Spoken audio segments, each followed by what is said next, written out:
Okay, so for number 4, we need to derive x squared plus y squared equals 3. Ooh, we need to find the second derivative, okay, d squared y over dx squared, in terms of x and y. That's very important as well. Okay, so the first step we'll do is to derive it the first time, right? We're going to have to derive it 2 times. So to derive it the first time, pop down, power down, 2x plus, now I have a y squared, so I pop down, power down, but whenever I have a y, I must also write the derivative of y with respect to x, which is dy dx. Okay, so anytime you derive y, we need to take the derivative of the inside, which is dy with respect to x, dy dx. All right, and then we want to get dy dx by itself, so I'm going to subtract 2x on both sides. 2y dy dx equals negative 2x. That was not. Woohoo! Okay, now we're going to divide both sides by 2y.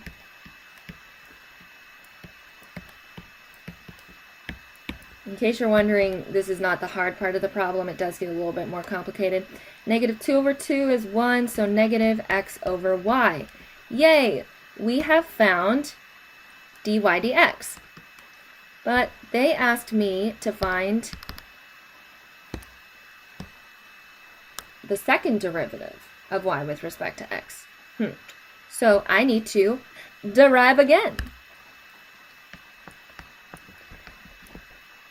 D squared y over dx squared equals, I'm going to use the quotient rule. First of all, the quotient rule is low d high minus high d low over low squared we go. I'm going to call the numerator negative x because I don't want the negative to be forgotten.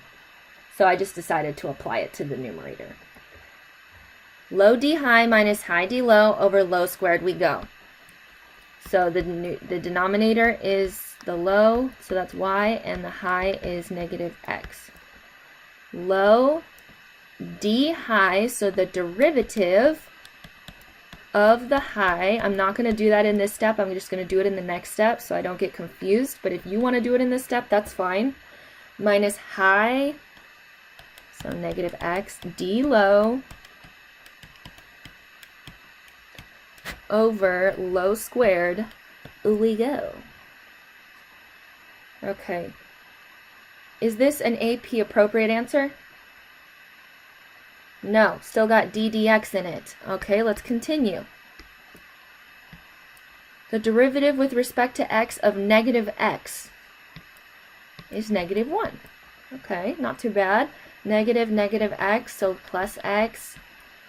What is the derivative with respect to x of y? So what I'm going to write is dy dx.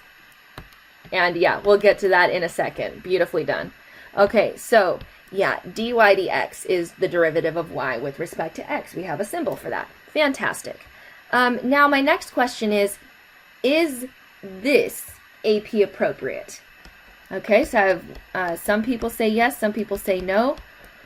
The question asked us to find the second derivative in terms of x and y.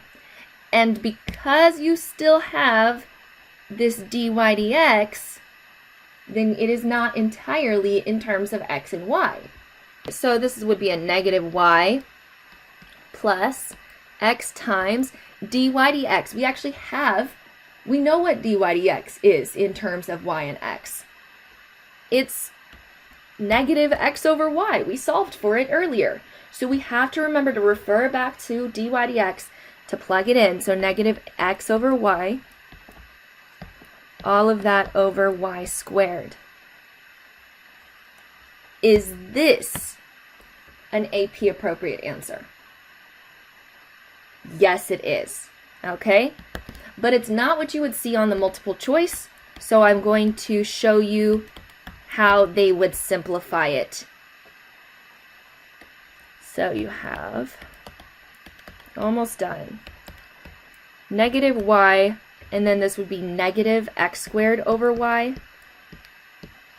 If you just said that's x over 1 over y squared. And then I don't like a fraction within a fraction, so what I assume that they would probably do is say, let's multiply the numerator by y and the denominator by y, so multiplying by a special form of the number 1,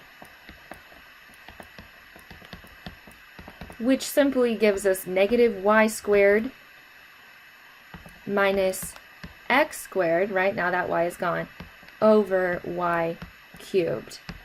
It just takes out the fraction within a fraction.